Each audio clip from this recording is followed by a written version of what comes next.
Senhoras e senhores, hoje nós vamos conversar sobre IRB. Sim, aquela famosa empresa de resseguros que há poucos anos acabou passando por uma grande tragédia corporativa, mas que sinceramente está fazendo o seu dever de casa. Em hipótese alguma eu quero te convencer a comprar ou vender esse tipo de ação, mas cabe aí um pequeno estudo, pelo menos o acompanhamento, para a gente enxergar como é que uma empresa deve pelo menos se comportar passo atrás de passo, depois de levar uma grande pancada do ponto de vista de confiança. Me acompanha até o final que hoje você vai entender bastante sobre o último trimestre apresentado, o segundo de 2023, e aí nós colocaremos alguns insights, alguns conteúdos extras.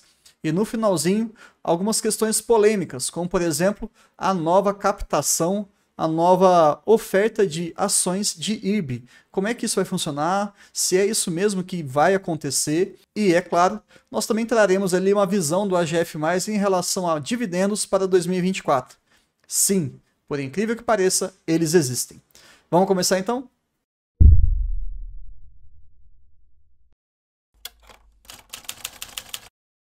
Começando aqui, né, só para a gente ressaltar, eles mudaram a sua identidade visual, a gente consegue ter a partir disso uma fotografia mais interessante, mais consolidada. Então vamos começar aqui o segundo trimestre de 2023 e a teleconferência acabou acontecendo no dia 15/8. Eventos recentes, tiveram aquele acordo lá com os Estados Unidos, né, com alguns órgãos do país, em que foi desembolsado, salvo engano ali, 5 milhões de dólares.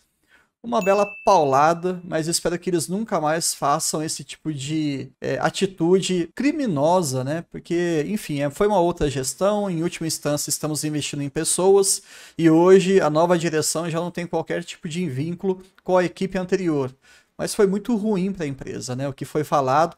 Se você quiser entender um pouquinho mais sobre isso, eu vou deixar aqui o vídeo anterior nosso, abordando o primeiro trimestre de 2023, e lá a gente explica as datas, os valores, o que foi feito, quanto que foi pago e por aí vai.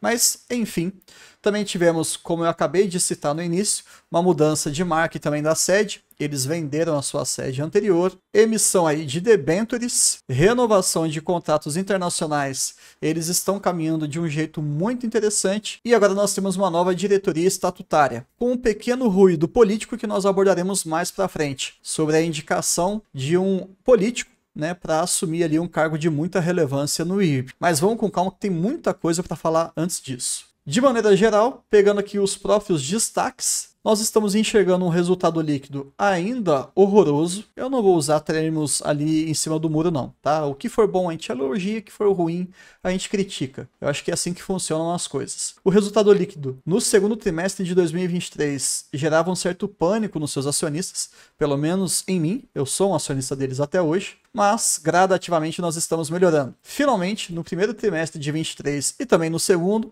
começamos a ter um resultado líquido positivo, ou seja, a última linha do balanço está começando a ficar agradável. Isso significa necessariamente que ela já está redonda? Longe disso, mas estão fazendo o dever de casa. Em relação ao resultado de underwriting, que muita gente ainda tem dúvida em relação a isso, vamos colocar aqui um pequeno resumo. Trata-se basicamente da avaliação de risco antes da aquisição de um seguro ou de um resseguro. Então são operações que acabam acontecendo dentro da resseguradora, do IRB, e isso tende a trazer, se você fizer de maneira saudável, é claro, isso tende a trazer aí resultados interessantes. E qual que é a grande pergunta que o underwriting ele acaba respondendo? Você aceita ou recusa esse tipo de risco? É basicamente. E eu acho muito bacana a gente já trazer esse tipo de complexidade, porque IRB não é muito fácil de você fazer a leitura. Na realidade, todo o setor de seguros, tá? Ela trabalha ali do lado, é claro, tá? Sob regras da SUSEP, né? Mas eles citaram bem lá no finalzinho, foi basicamente os últimos 3 minutos da teleconferência, que durou quase 1 hora, em que foi anunciado o Investor Day, no dia 30 de agosto, na parte da manhã. Não sabemos se vai ser online, se vai ser presencial, mas eu vou abordar com vocês um pouco disso, e eu achei muito bacana porque agora os diretores estão interessados em ter mais transparência com o seu público, com os seus acionistas. E acho que isso aí deveria ser base, né? Toda empresa listada na bolsa deveria ser completamente transparente. Mas esse movimento me agradou bastante, eu já levantei algumas questões para eles, e lá no finalzinho desse vídeo mesmo, a gente vai conversar com mais calma. Mas entendam que também está melhorando gradativamente. Crescimento de quase 400 milhões em relação ao resultado líquido, e nessa questão específica de underwriting, quase um crescimento aí de 700 milhões. Antes de falar de números, eles gostam muito dessa questão da estratégia de subscrição, aonde que eles vão atuar. E isso é interessante, porque boa parte das operações elas aconteciam no Brasil e também uma parte muito relevante acontecia lá fora. Isso foi mudando ao longo do tempo, mas a grande verdade é que quando você trabalha dentro do seu círculo de competência, você tende a ter um resultado mais eficiente, mais agradável. Então agora eles querem realmente agir mais localmente, um pouco regionalmente e de maneira marginal, bem menos relevante, eles vão agir globalmente. Bruno, não entendi. Calma, vamos mostrar um gráfico aqui que vocês vão perceber rapidinho. Atualmente, a distribuição geográfica do prêmio emitido, que faz parte aí de uma das principais métricas que você tem que entender em relação à resseguradora, nós tínhamos em 2021 57% desses prêmios acontecendo no Brasil e o restante fora, parte na América Latina e 30% em outras regiões do mundo inteiro. E atualmente nós estamos com uma grande concentração no Brasil, 71%, e uma boa redução em relação à exposição ao redor do mundo, mantendo ali 13% na América Latina. Mas qual que é o grande ponto? Pegando o slide anterior com esse, eu resolvi fazer um pequeno gráfico aqui, espero que não confunda nenhum de vocês, mas olha só que interessante. E o resumo gráfico aqui fica expresso dessa maneira. A meta é 80% no Brasil, 15% na América Latina e 5% em outros locais do mundo. Então, estão caminhando, né, algo que ainda não foi atingido, mas eles estão sim conseguindo converter esse portfólio, essa distribuição geográfica, para aquele local onde eles têm mais competência, que sem dúvida nenhuma é o Brasil. E para que esse objetivo seja conquistado, há necessidade de você renovar alguns contratos e outros não. Olhando ali 2022 para 2023, nós tivemos uma taxa de renovação menor do que o observado. Isso significa o quê? Pode ser potencialmente que eles estão deixando de fazer negócios lá fora, e é a grande realidade, mas isso também pode significar aí uma redução da sua carteira em termos brutos. Algo pontual que com o tempo vai ser contornado, mas faz parte aí do processo, ok? E nesse gráfico eles mostram bastante que nos 6 meses de 2022, a quantidade de prêmios emitidos girava em torno ali de 3,7 bilhões. E agora, nos primeiros 6 meses de 2023, nós tivemos uma redução para 3 bilhões. Então sim, é uma queda, mas está justificada, faz parte do planejamento, então eu, enquanto acionista, não fico preocupado. E aqui é até bacana dar uma olhadinha na questão da diversificação dos negócios, porque hoje eles atuam em 9 linhas diferentes, um pouco mais equilibrados, pensando que antigamente era 42% em termos do setor patrimonial e hoje 39%. O rural significava 20%, hoje significa 24%, e por aí vai. Alguns diminuem, outros aumentam, mas o importante é que eles estão cada vez mais focados naquilo que traz mais resultado. Em relação agora à questão de prêmios retidos, nós estamos observando sim, em relação ao acumulado semestral, um aumento desses prêmios retidos, mas na questão proporcional. Saímos ali de 72% e estamos indo para 77%. Pô, Bruno, como assim? O índice de retenção está aumentando, mas o prêmio retido ele está caindo. Mais uma vez, essa mudança de portfólio. O que a gente tem que entender aqui? Eles estão mantendo cada vez mais contratos de melhor qualidade. Ótimo, esse é o objetivo. Qual que é o interessante, então? É reter cada vez mais esse tipo de negócio e retroceder cada vez menos. Retenção maior e retrocessão menor. Pensando no quesito de prêmios ganhos, nós estávamos falando de retidos, agora de ganhos. Nós também tivemos uma redução, isso é natural, é um efeito cascata, acaba sendo um efeito cascata, se você muda lá a primeira linha, todos os outros também são impactados, mas o nosso foco aqui é observar essa transição, como ela está acontecendo e quais são as perspectivas para 2024. Só para vocês entenderem o argumento, eu vou deixar aqui registrado visualmente, eles atribuem essa redução do prêmio-ganho a uma limpeza de carteira através das renovações ou não dos seus clientes. E uma outra forma de você fazer esse tipo de leitura é através aqui, por exemplo, dessas duas análises gráficas, tá? No quarto TRI de 22, eles tinham ali de prêmios ganhos no exterior na casa de 835 milhões. E no segundo TRI de 23, que é o mais atual, isso caiu para 577.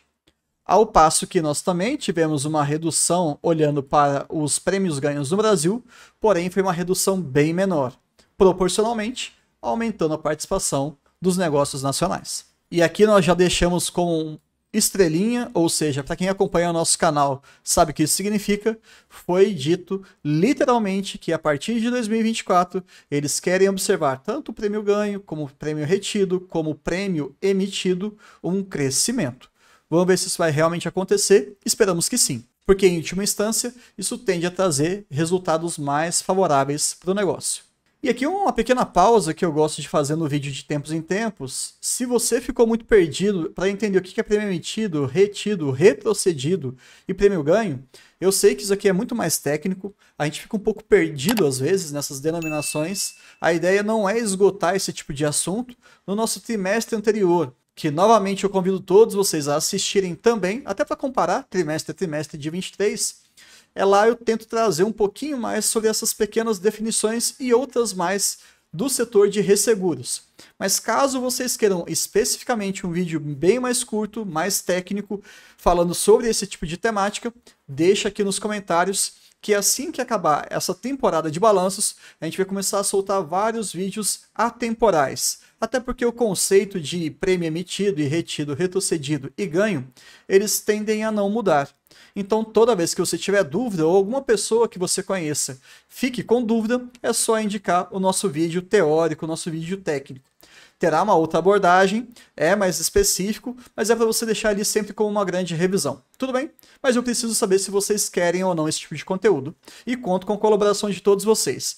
Inclusive, se você quiser conversar com a gente pelo WhatsApp, vou deixar também aqui o nosso link do nosso grupo. Vou deixar também o link aqui do nosso grupo, que hoje conta com mais de 500 pessoas. Nós temos ali um grupo aberto em que todo mundo conversa e outro que somente eu e o Mike fazemos ali alguns envios, tanto de áudio quanto de mensagens escritas, para que todos vocês fiquem sempre a par sobre algumas novidades, alguns insights, algumas ideias que a gente julga que é interessante para o investidor de longo prazo, que acredita e gosta de ações brasileiras que pagam os dividendos. Tudo bem?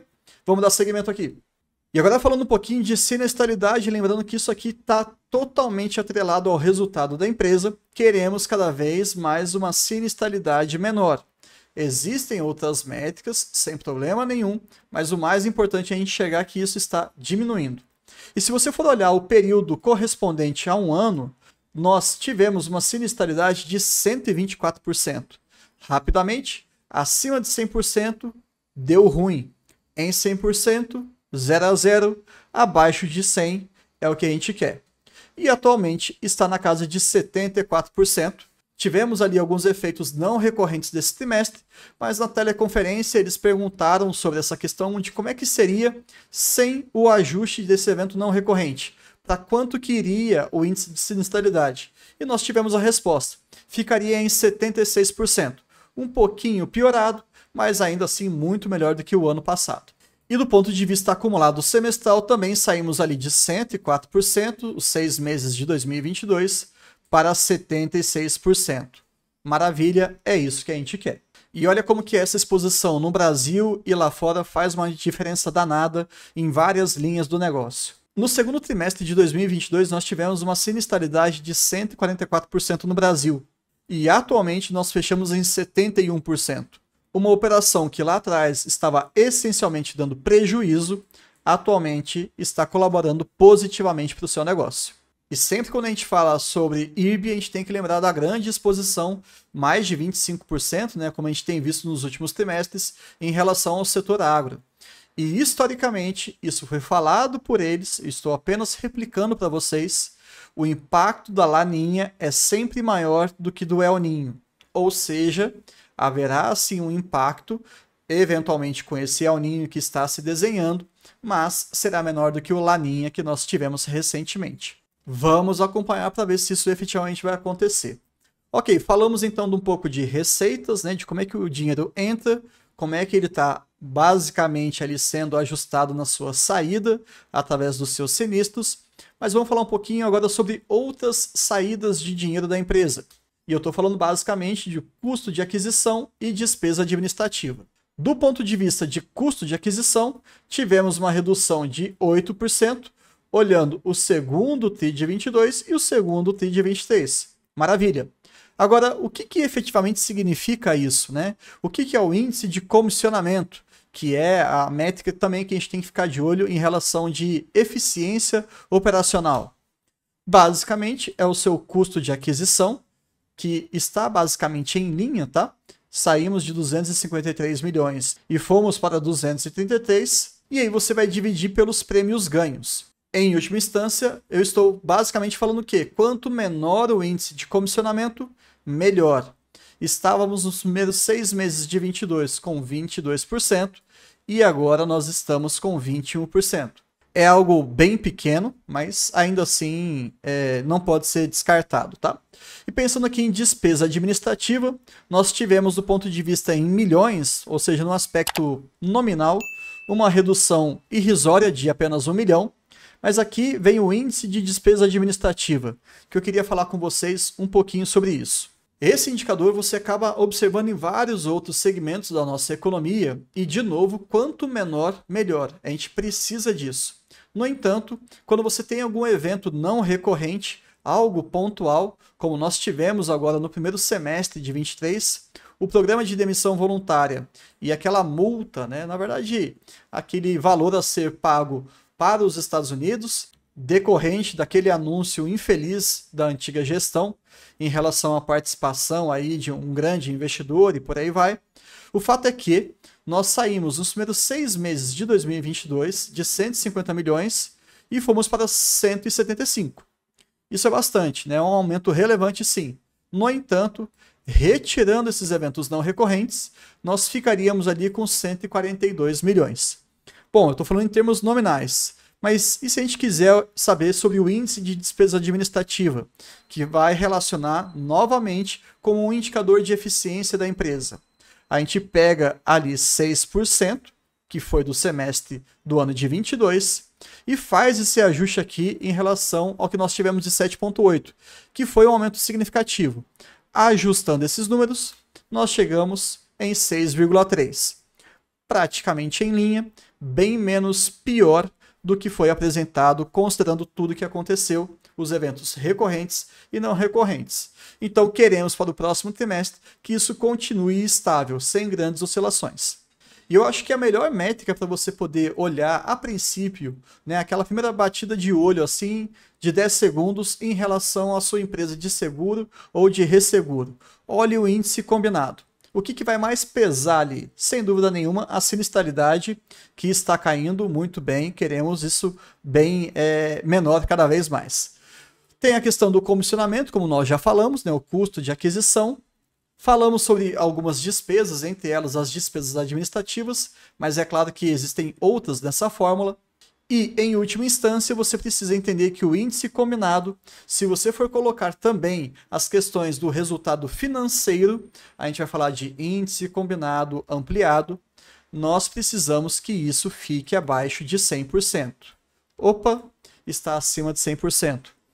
Está ruim, tá? Quanto menor, melhor. É claro que se você quiser olhar o meio copo cheio, fique à vontade. Nós tivemos no segundo TRI de 22 um valor de 154%. Algo pavoroso.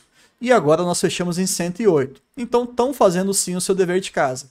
O que eu ficaria extremamente preocupado se eu fosse acionista com uma grande posição? Putz, tá 108, aí de repente vai para um 120, para um 140, mas o que está acontecendo? O índice combinado ele consegue concatenar as grandes variáveis ali do seu negócio de seguro ou de resseguro. Mas se tem um assunto que eu gosto muito de conversar é sobre o fluxo de caixa, nesse caso aqui operacional. Percebam que sim, todos os trimestres, pelo menos os últimos 4, eles estão queimando dinheiro. Literalmente, a operação não está se sustentando. E você acabou de ter aqui uma oportunidade para ter um grande insight. Existem algumas pessoas que gostam de olhar para o lucro. E se você olha para o lucro, lá no início da nossa apresentação, ele está positivo. A princípio você vai falar o quê? Maravilha, as coisas estão no eixo. Mas na hora que você olha o fluxo de caixa operacional e percebe que eles estão queimando dinheiro, talvez aquele lucro não seja algo sustentável. Essa visão aqui de fluxo de caixa ela é muito importante para você conseguir ter cada vez mais critério na sua análise.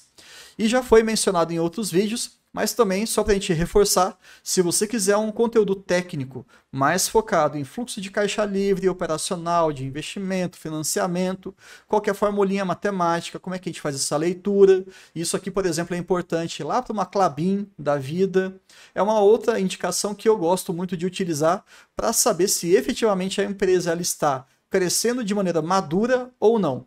Enfim, saibam que por enquanto está sendo queimado caixa. Queremos observar para 2024, isso também foi falado por eles, que esse valor reverta. Se for revertido antes, melhor ainda, mas pelo menos a partir de 2024. Olhando agora a questão não mais operacional e sim financeira, nós tivemos um resultado positivo em 95 milhões aproximadamente, e a carteira de ativos financeiros hoje ela está em 8,5 bilhões de reais. É uma grana violenta. Mas além de saber dessa informação, né, a gente sabe que infelizmente está caindo do ponto de vista de resultado, até porque a carteira está menor, não tem jeito, né? Você vai ter uma rentabilidade em um montante menor. Portanto, é um desempenho ruim, mas esperado. Vamos dar essa carta branca aí para a empresa, porque há um processo de transformação que está acontecendo. Eventualmente isso tende a subir. Mas indo um pouquinho mais além nessas questões das aplicações financeiras, nós temos exposições a diversos outros fatores. Ao dólar, ou seja, esse tipo de investimento, como o dólar ele acabou caindo nesse último trimestre, tivemos um resultado menor em relação a essa moeda estrangeira.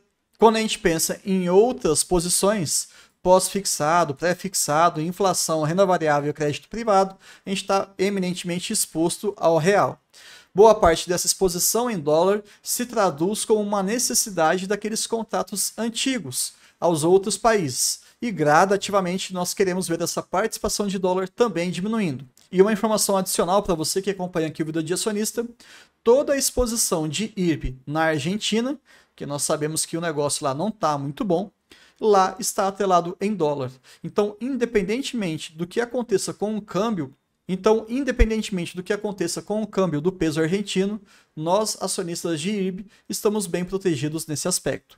Ainda bem. E eu vou passar bem rapidamente nessa questão regulatória. Existem dois critérios que você sempre tem que ficar de olho, até porque um desses motivos regulatórios, até porque essa questão mais burocrática, do ponto de vista regulatório mesmo, que eu deveria utilizar, ele foi argumento para fazer aquela nova captação relativamente recente em relação ao IRB, tá? Suficiência de patrimônio líquido ajustado, ele está crescendo, maravilhoso, gostamos disso, e isso ficou 22% acima do necessário.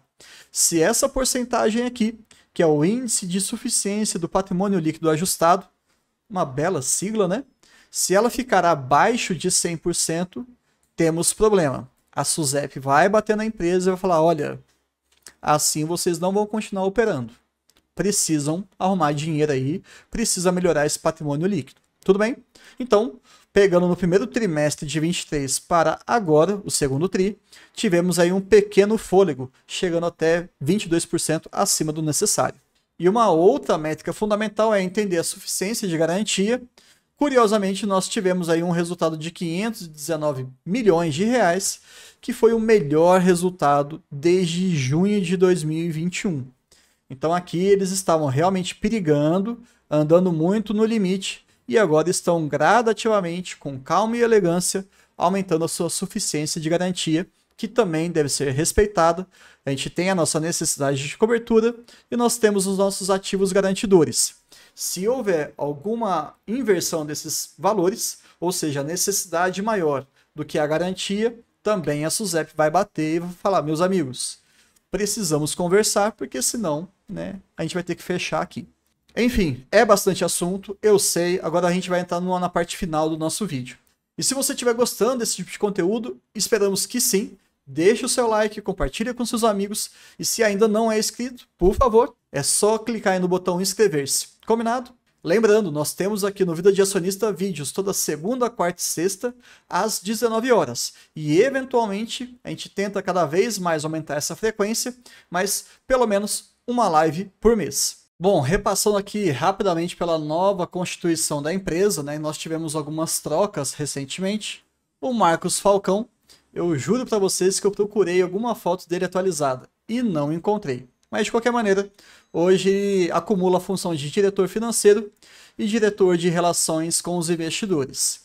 Esse cidadão, que se chama Maurício Quintela Malta Lessa, ele já foi ministro do nosso país, salvo engano, do presidente Temer, e por uma questão de Golden Share, um dos direitos que a União tem, e caso você queira entender um pouquinho mais sobre o que é Golden Share, da onde que surgiu, como é que funciona, quais são as empresas que tem aqui no nosso país, vou deixar como indicação aqui para que você possa aprender mais sobre o assunto. De qualquer maneira, a União acabou fazendo a indicação do Maurício Malta e agora nós temos uma questão de protocolos, tudo bem?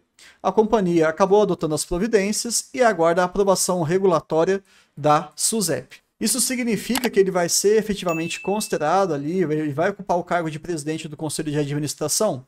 Ainda não, mas a União está fazendo uso da sua Golden Share. A gente tem que acompanhar agora, tudo bem? Não tem muito o que ser feito, infelizmente, tá tudo dentro da lei, mas cabe aí ao acionista entender que pessoas boas entram, pessoas boas também saem, e eventualmente você pode ter alguma pessoa que não te agrade tanto, entrando e saindo também daquele negócio que você investe. Então, agora realmente é aguardar as cenas dos próximos capítulos. Ok? Então, começando aqui, uma questão rápida sobre os contratos de baixa qualidade, né? Bom, vocês sabem que a gente gosta de fazer um pequeno resumo das perguntas e respostas que ocorrem sempre após a apresentação dos balanços trimestrais. Não vou falar todos os aspectos que foram abordados, mas apenas os principais. Quando que os contratos de baixa qualidade acabarão? Segundo o diretor Falcão, a partir de 2024, 80% será por conta de novos negócios. Então toda aquela fraude que acabou acontecendo há alguns anos ainda infelizmente respinga negativamente nos resultados da empresa, mas eles entendem que boa parte disso já está sendo superado e a partir de 2024, a cada 5 negócios que estão em atividade, 4 estarão de acordo com as novas regras, com a nova forma de enxergar o IRB Brasil. Outra pergunta que também foi feita foi em relação à nova oferta de ações do IRB. E ele foi muito claro, tá? Ele falou, olha, calma lá. Na verdade, nós tivemos uma reportagem com o Brasil Journal, que é aí um portal de notícias, mas não falamos absolutamente nada sobre nova oferta de ações. E seguindo aqui, literalmente o que ele falou. Uma coisa é buscar capital para resolver problema do passado, tá? Isso já aconteceu e já está superado. Essa fase já passou. Outra coisa é começar uma nova discussão de capital para gerar retorno para frente. Então, a ideia deles qual que é? Organizar a casa, terminar de organizar a casa, reconquistar a confiança dos seus acionistas e, caso seja necessário, fazer uma nova oferta de ações. Nada, absolutamente nada foi confirmado por enquanto em relação a outros eventos de follow-on. Precisamos passar confiança. E sendo bem franco, eu sou muito crítico em relação ao IRB, mas eu entendo que eles estão se esforçando para que isso aconteça. Os números estão melhorando, não estou vendo tanta maquiagem como eu já vi em outros balanços trimestrais. Inclusive, se você quiser dar uma fuçada aqui no nosso canal, vocês vão ver que eu criticava isso bastante lá no ano passado. A gente tinha que destrinchar a informação para saber o que está acontecendo, e já é um negócio por si só complicado. Enfim, águas passadas, mas agora confiança é o que eles têm feito. Estão mudando a sua forma de comunicar com o público, nas redes sociais eles estão muito ativos, os slides estão mais claros, na minha percepção pelo menos. Então, com calma e elegância vai dar tudo certo. Pelo menos é isso que eu desejo. E fechando com chave de ouro, nós temos aqui o slide do AGF+. Se você quiser ter acesso a várias informações consolidadas sobre empresas que pagam dividendos ou que potencialmente irão pagar, você consegue clicando aqui no nosso link, 30 dias de graça. Se você não gostar, é só finalizar o cadastro. Ou se você se interessar por uma assinatura anual, você tem 20% de desconto. Atualmente, IRB está no campo das empresas de oportunidade. O seu preço teto projetivo, ele está muito abaixo da cotação, então talvez não seja um momento interessante. Mas se você for olhar o preço teto médio, que é uma outra abordagem, uma outra analogia, nós temos aí sim um valor muito mais alto, de R$ 171. Aí você pode chegar e falar assim, pô Bruno, IRB nunca teve esse valor, eu não lembro dessa cotação nesse nível. Lembre-se que nós tivemos um grupamento. E caso você tenha curiosidade em entender esse pequeno mecanismo do mercado financeiro, nós também deixaremos como sugestão aqui um videozinho bem curto, em que eu trago até a própria empresa IRB como exemplo. Tudo bem? Lá a gente usa números, a gente explica a parte matemática, não é nada difícil, mas você precisa aprender, senão vai acabar se confundindo no futuro. E para 2024, pasmem, eu deixei isso aqui oculto até em respeito, já que é um conteúdo pago, né, para os assinantes. Existe sim uma perspectiva de um dividendo por ação para o ano de 2024. Algo que me surpreendeu, lembrando que isso é um consenso de mercado, não necessariamente vai acontecer. Mas é bom a gente observar que já pelo menos uma luz no final do túnel e não é o trem vindo na nossa direção. É talvez o céu claro chegando. E como conteúdo minimamente extra, e trazendo o que eu falei lá no início sobre o Investor Day, não achei, infelizmente, em nenhum local do site deles esse evento. Eu até procurei lá na agenda de agosto de 2023, essa marcação em vermelho é minha, tá? Não tem nada lá no dia ainda indexado. Mas foi falado pelo Falcão que nós teremos um Investor Day explicando como é que uma empresa de resseguros funciona e até foi proposto ali fazer uma simulação. Putz, chegou um seguro, como é que a gente avalia, qual que é o cálculo, se a gente topa ou não, quanto tempo demora, enfim, o dia a dia deles.